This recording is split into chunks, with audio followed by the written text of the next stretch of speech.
This evening, we're going to look at a lesson of an endless supply of fools. There always seems to be, in any given age, an adequate supply. And there seems to be at certain points where it is surprisingly high as to how many fools there might be just for use as absolute fools. Of course, in Psalm 14:1, the fool has said in his heart, there is no God. They have done abominable works. There's none who does good. Now, David is speaking about in his day that there were atheists in his day. Now, atheism didn't come around in the 18th century or the 16th century. The atheism has been around for a long time. Atheism goes all the way back before David's day, but David is talking about in his day. The fool has said in his heart, there is no God. All right, just thinking now from the people that you may know, or whether it's in your life or people who are public, of how many people do you know do not believe there is a God? Well, I could count a lot. I can count a lot who at least make that claim. And the statement still holds. The fool has said in his heart, there is no God. Now in Proverbs 24 and verse 9, the devising of foolishness is sin, and the scoffer is an abomination to men. All right, once again, we have universal statements. One is the fool has said in his heart, there is no God. Also, that is the devising of foolishness is sin. That anything that is from a fool being foolish, any kind of foolishness is going to be sin. Now, let's begin in the book of Numbers. In the book of Numbers. And what I want to show is we can be talking about the same time period. We can be talking about just a matter of maybe a few years, maybe not even a year.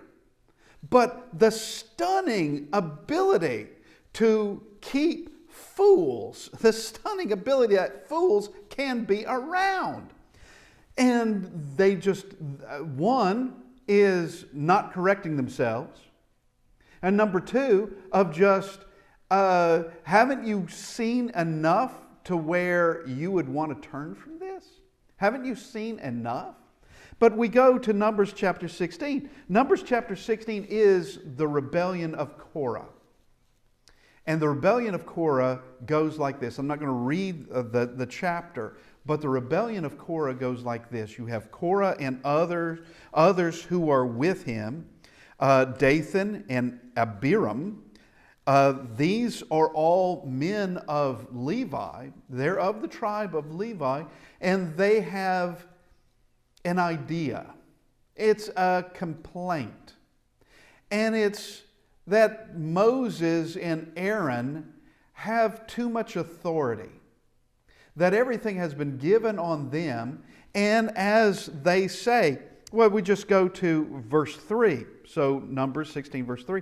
They gathered together against Moses and Aaron and said to them, you take too much upon yourselves, for all the congregation is holy, every one of them, and the Lord is among them. Why then do you exalt yourselves above the assembly of the Lord?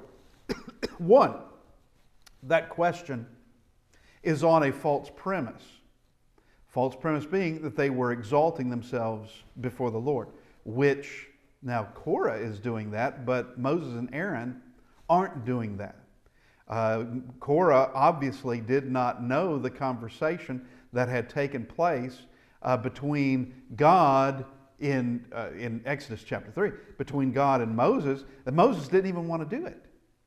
God is calling him to be deliverer. Moses doesn't even want to do it. Moses is making excuses. Moses isn't out to do this. He hasn't been exalting himself to anything. Neither has Aaron, because they have been chosen. So when Moses heard it, he fell on his face. That's verse 4. Now verse 5. And he spoke to Korah and all his company, saying, tomorrow morning the Lord will show you who is his and who is holy, and will cause him to come near to him. That one whom he chooses, he will cause to come near to him. Do this, take censers, Korah, and all your company. Put fire in them and put incense in them before the Lord tomorrow. And it shall be that the man whom the Lord chooses is the Holy One. You take too much upon yourselves, you sons of Levi. All right, these are fellow Levites. Now, Moses and Aaron, they are Levites. But Korah and these others are Levites too. They're trying to raise themselves up. Why is it just Moses and Aaron? Why isn't it more than that? This would be Korah and these other men trying to gain power. And it would be for rotten reasons. You can be assured of that. There wasn't anything altruistic or anything good or anything benevolent about what they're trying to do or righteous. They are trying to work their way into doing something. Now they're going to be put to the test. Now I'm just going to, instead of reading it all, we're going to just make mention. There are those who would not take the censers. They would not do it. And two things are going to happen. Two things are going to happen. There are going to be those who are swallowed up by the earth. And it's the earth that just, God's doing it. The earth just takes them away. And that is that. After Moses has said, should these men die of natural causes, should they die of old age, should they die of something that's typical that would take a man, then the Lord's not behind it. But if something unusual happens, then you'll know God is behind it. And at that point, the earth just swallows them up. Then you have those who did take the censer, and with that, of course, this goes all the way from verse 1 to verses 40 here in Numbers chapter 16. Verse 35, and a fire came out from the Lord and consumed the 250 men who were offering incense. There's 250 of them who now die by fire. They're consumed. Fire came out from the Lord and consumed 250. They're gone. And now you have all of these censers, they're bronze, all of these censers that are left where those men were standing, and now they're told, okay, take those and you're going to hammer those to make a covering for the altar. All right, we can't use those as censers anymore. We're not going to use those as censers anymore. And God commands that these be made, hammered out, reworked, and it's going to be a covering for the altar. So in this, you have the families of these men, and these men all dying, some being swallowed up by the earth, some being consumed by fire. There's a lot of people, 250 of them by fire. How many were swallowed by the earth? We don't know. I can't answer that one. But that's a lot of folks. Now that's chapter 16. Now, if we go to chapter 21, we are still in that same generation. Moses is still around. Everyone would have known who Korah was. That much time has not passed. They would have known exactly what had happened. And what happens in chapter 21? Beginning in verse 4, then they journeyed from Mount Hor by the way of the Red Sea to go around the land of Edom, and the soul of the people became very discouraged on the way. And the people spoke against God and against Moses. Why have you brought us up out of Egypt to die in the wilderness? For there is no food and no water, and our soul loathes this worthless bread. All right, what worthless bread are they talking about? They're talking about manna. They are being fed miraculously every day. And as we have pointed out before, manna had to have been the most perfect food ever. The most perfect food. that you can live off of, obviously you have to have water, but you can live off of manna and you will be okay. You will have all the nutrition that you need. It would be the world's most perfect food. It was specifically designed for them. It was never seen before nor seen since. It's for them. And there is no other nation that was ever fed like this. No other nation ever. And after this point in time, they're not going to be fed by manna anymore. They're going to have their own homes and their own, in a place where they can have the farms and groves and all of that. They won't need it anymore. They are complaining against God. Now, complaining against Moses is one thing. But quite often, complaining against Moses is in fact not complaining against Moses. It's complaining against God. Because it's not Moses that brought them out. It was God that brought them out. And they make this complaint of, you've taken us from a land flowing with milk and honey, and you have not given us a land flowing with milk and honey. You have given us empty promises. Now, is that going to Moses? Because if Moses had his way, he wouldn't have done it. If Moses had his way, he was perfectly happy where he was. Perfectly happy in that Israel could just remain in Egypt. Okay. Everything was okay as far as he was concerned. It wasn't his plan. It was God's plan. And so we have to, now what is going to occur is this involves the fiery serpents. They are extremely poisonous. You will die from it.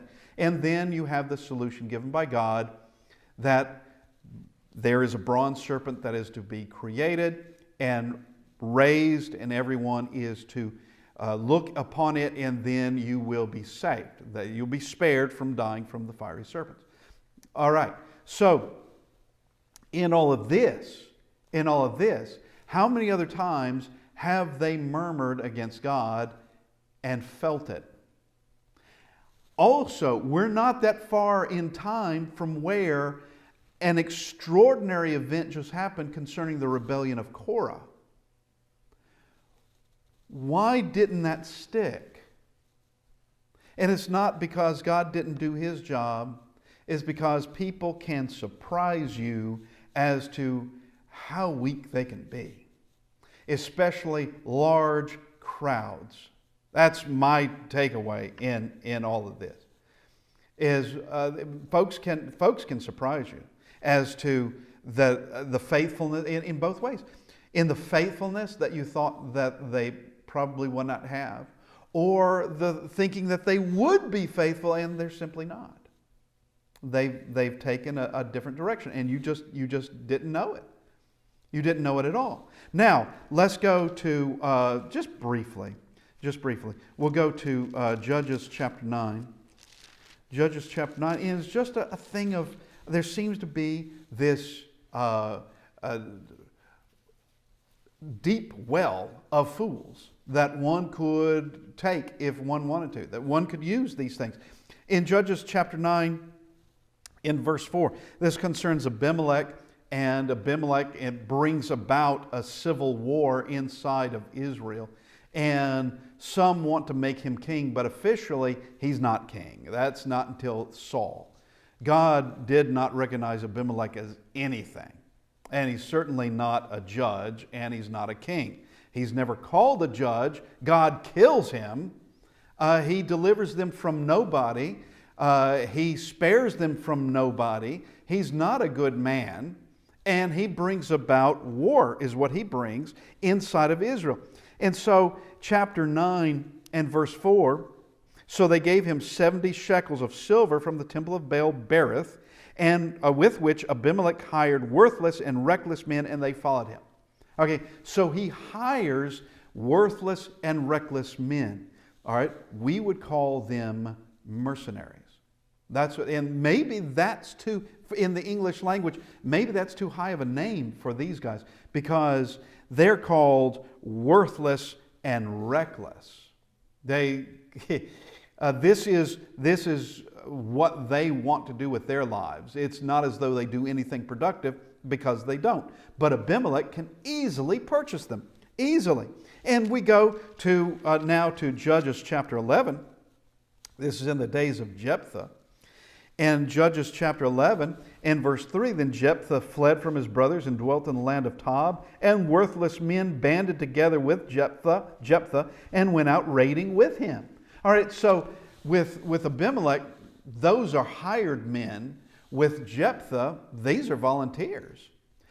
Now, they see themselves as getting paid for it. They're not going to do this for free, not out of any kind of loyalty. Men like this have no loyalty except to themselves. It's because of the raiding. That's what they were interested in. It's because they were going to get to go on raids, and in raids you come back with treasure. You come back with something, things that you have taken by force. And so here we have these worthless men, and they band together. They just join in with Jephthah. Now, let's go to 1 Samuel chapter 2 in verse 12. And this, now we've gone from, just with judges, that of men who are easily hired to do ugly jobs, and basically to just be thugs. We have those who volunteered to do that because it was a way for them to get rich quick. Now we come to this because now we're dealing with priests. 1 Samuel chapter 2 and verse 12, now the sons of Eli were corrupt. They did not know the Lord. They did not know Jehovah. And these are priests. And if we were to read, well, let's just read. And the priest's custom with the people was that when any man offered a sacrifice, the priest's servant would come with a three-pronged flesh hook in his hand while the meat was boiling. Then he would thrust it into the pan or kettle or cauldron or pot, and the priest would take for himself all that the flesh hook brought up. So they did in Shiloh, and all of Israelites who came there. Also before they burned the fat, the priest's a servant would come and say to the man who sacrificed, give meat for roasting to the priest, for he will not take boiled meat from you, but raw. And if the man said to him, they should really burn the fat first, then you may take as much as your heart desires. He would then answer him, no, but you must give it now, and if not, I will take it by force. All right, these men are mobsters. They are violent.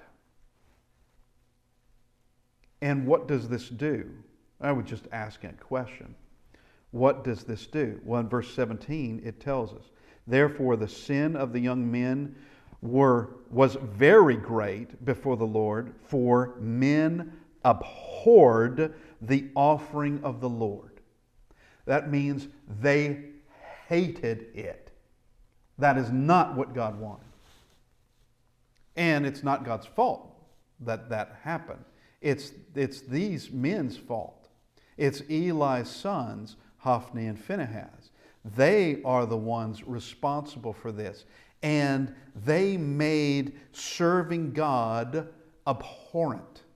Because you have to deal with these thugs. You have to deal with these very foolish men.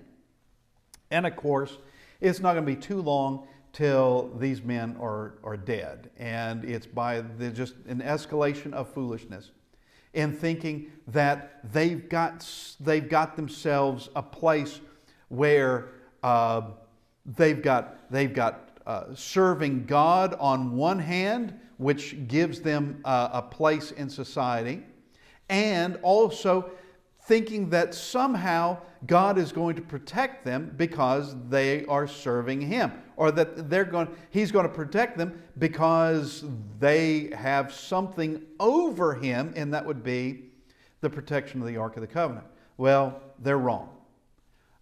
Their lives end, and the Ark of the Covenant is taken by the Philistines in war. And they were foolish enough to take it into war. Now, if we look at just those, now realize going from Abimelech to Jephthah to this time of Eli, those are different time periods. You've got generations that are going by and all that. but there always seems to be someone or many who, well, let's just put it this way. There seems to be, in any given generation, a lot of men who are worthless. A lot of men who are just foolish men. Let's go now to 1 Kings. And this is one of those places where we can see it. In the lifetime of Ahab. All right, they're just foolish men. And it seems as though if they need more foolish men, they can just fill the ranks. They can just do it. So let's go to 1 Kings chapter 18. In 1 Kings chapter 18, we have Elijah on Mount Carmel. And we see, here's this challenge that Elijah gives to Ahab. Let's see who is God. Is it Jehovah or is it Baal? We're going to have a demonstration. We're going to do it on top of Mount Carmel. All right? So in verse 19, here's the challenge. Now therefore send and gather all Israel to me on Mount Carmel, the 450 prophets of Baal and the 400 prophets of Asherah who eat at Jezebel's table.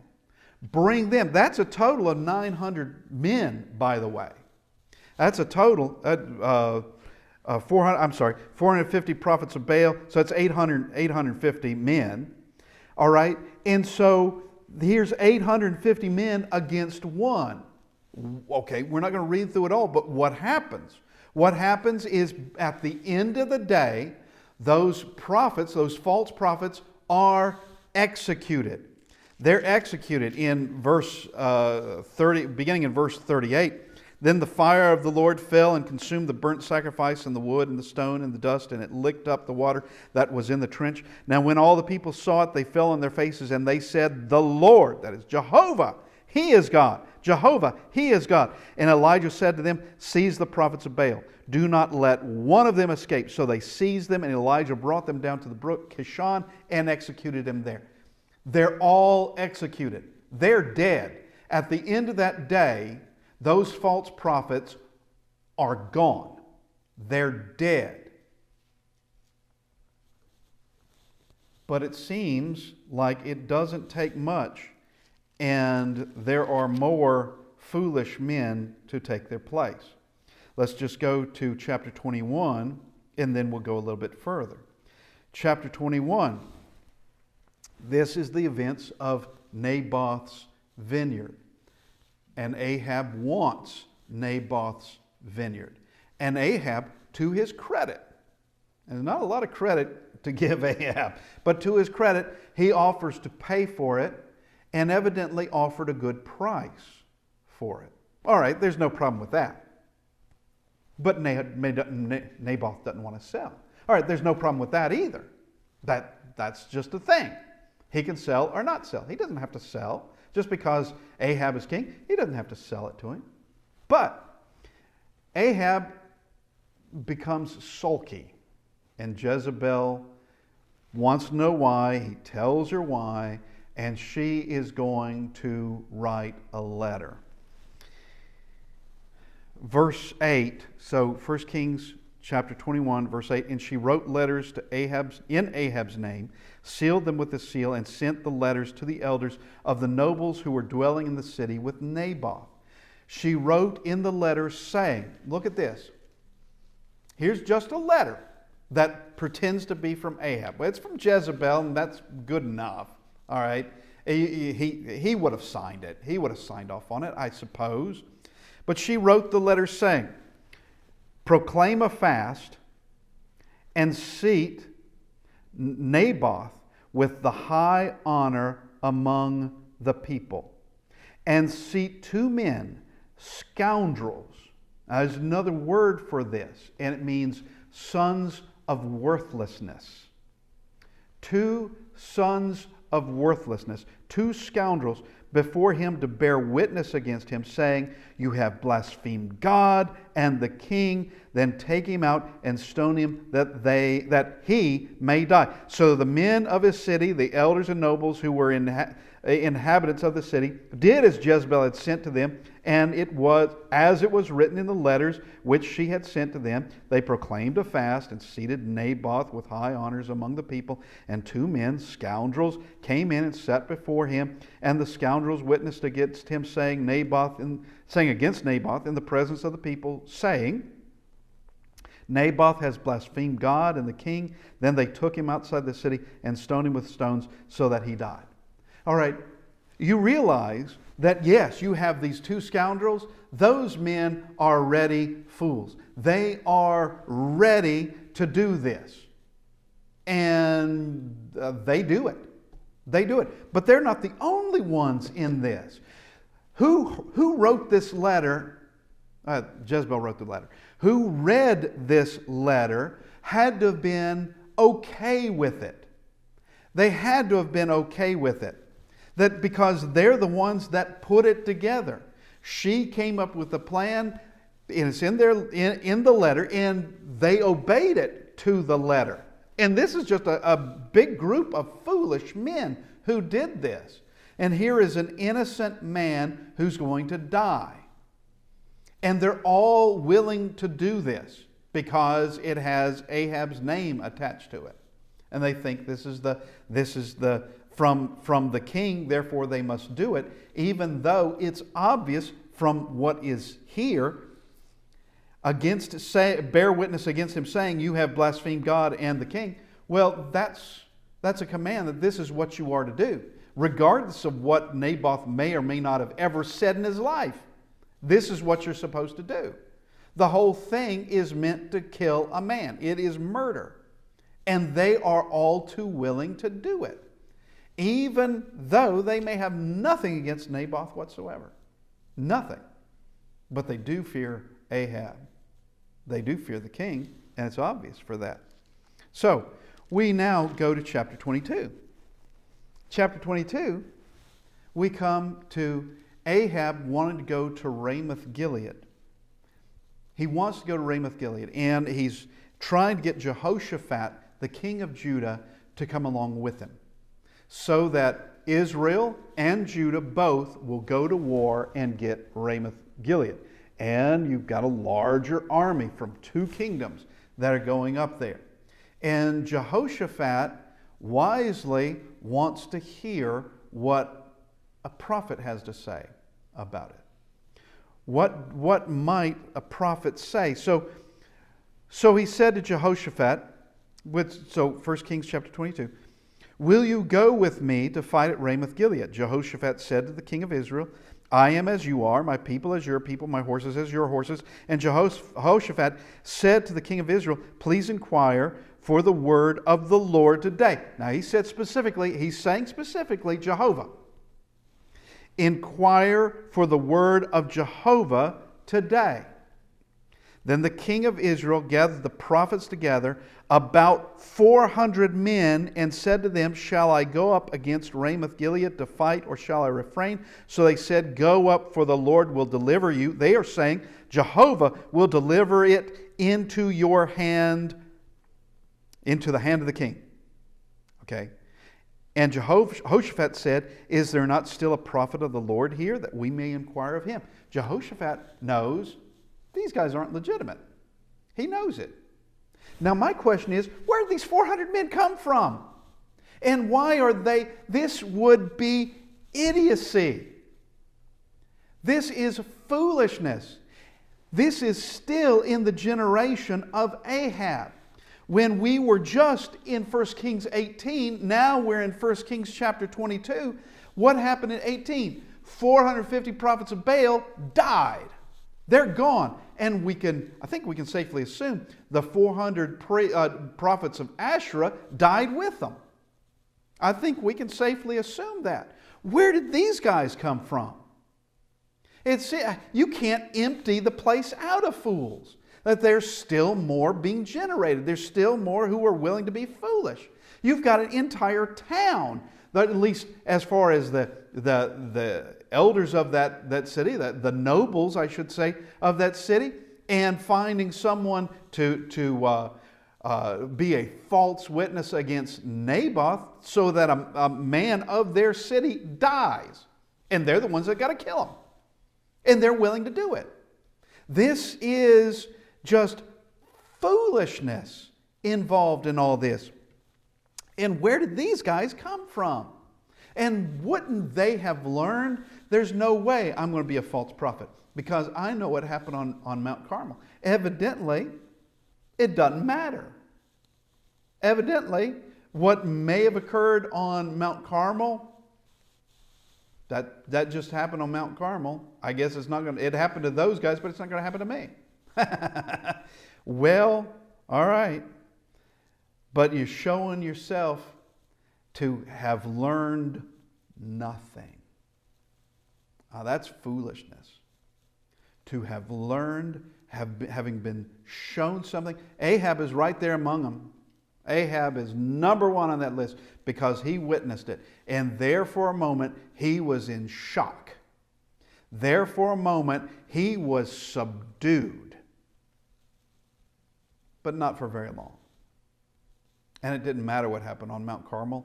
He's still going to treat someone like Micaiah with not just disregard, but you say anything bad about the king, it's going to be prison and it's going to be bread and water for you. That's what it's going to be. Now, we go from here. Let's go to Jeremiah. Jeremiah chapter 5.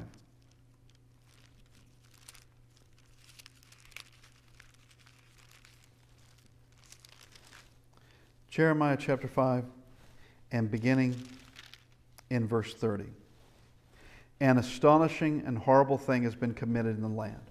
Now we've already talked about that of someone like Jephthah or someone like Abimelech being able to find men, at least with Abimelech he hires them, find men that are willing to just do anything. They're willing to do anything.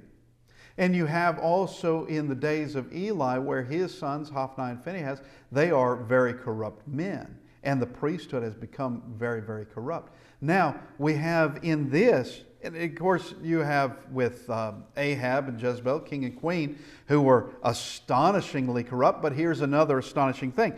Verse 30. An astonishing and horrible thing has been committed in the land.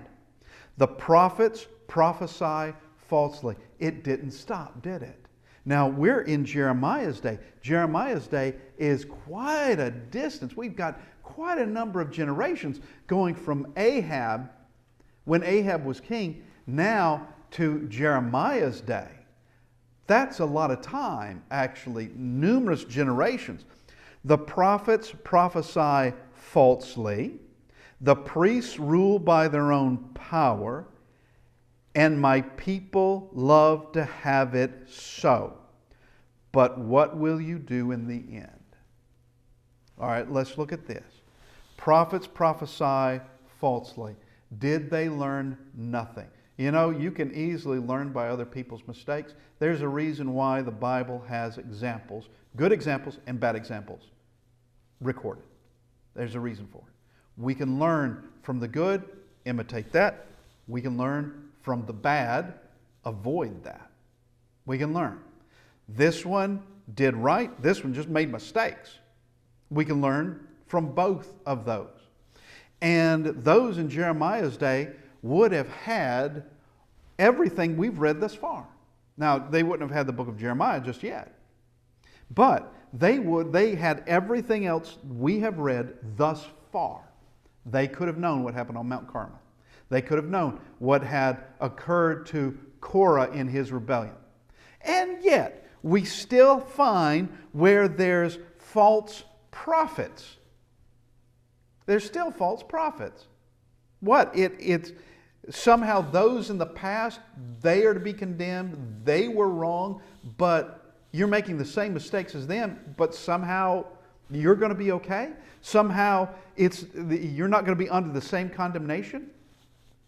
I'm not sure how this works. Now, the priests rule by their own power. That goes back to what Eli's sons were doing. Now, it states, as we read, that men abhorred those sacrifices. They abhorred having to go and deal with the priest. But in this day, and my people love to have it so. So what does that mean? That means everybody's corrupt. Now, all right, by and large, someone like Jeremiah is not. Someone like Baruch is not. All right, and there would be others that we can see from the book of Jeremiah that, yeah, they're not the same category as the rest of people. But here God is saying, from top to bottom, through and through, there's nothing but corruption. Through and through, there is just foolishness here. Foolishness that you just haven't learned, have you? What's it going to take? What's it going to take? And here we can just go to the words of Proverbs, of like the scoffer loves his scoffing. he loves it. And the fool love the simpleton, the simple love the things that are simple. And just not able to get above any of that, not able seemingly to be able to shake that off. Well, you can. You can. You can snap to and do right. You can learn what is right and do it, instead of being taken so easily into highly destructive things. Now, we come to, let's just go to 2 Peter. The book of 2 Peter in chapter 2, we have a discussion concerning false prophets or false teachers. So 2 Peter chapter 2, beginning in verse 1, but there were also false prophets among the people, even as there will be false teachers among you who will secretly bring in destructive heresies, even denying the Lord who bought them, and bring on themselves swift destruction. What do you think happened to those false prophets in the past? Swift destruction. It's the same thing. Didn't learn anything. Learned nothing. Always find, and just this seemingly endless supply of people who will fill these positions. Who fill these positions. I could just see it now. Don't know that it happened this way, but I could just see it now. Of where, it's like with Ahab and Jezebel. They just lost their 400 prophets of Baal and 400 prophets of Asherah. All right, and now there are ads in the paper of wanted a prophet of Baal. And there would be men who would do it. What happened to the other prophets of Baal? You know, we suddenly have all these openings for the prophets of Baal. Well, they sort of died on Mount Carmel. Well, how did they die? Well, it was Elijah. Okay, and yeah, Jehovah showed himself there, but you'll be a prophet of Baal, right? Yeah, sure, yeah. There seems to be this endless supply that occurs, and here is this assurance. You could call this prophecy. Sure. It's just an assurance that this is always going to be the case. There's false prophets. There will be false teachers among you. Now, who's he talking about? Who's the you? Well, that would be members of the church. That would be Christians.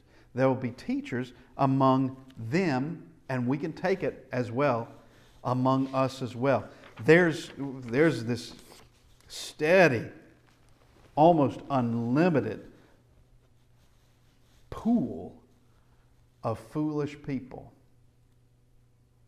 And we can call it that corrupt generation that we are to be saved from, brought out of, and not be like that.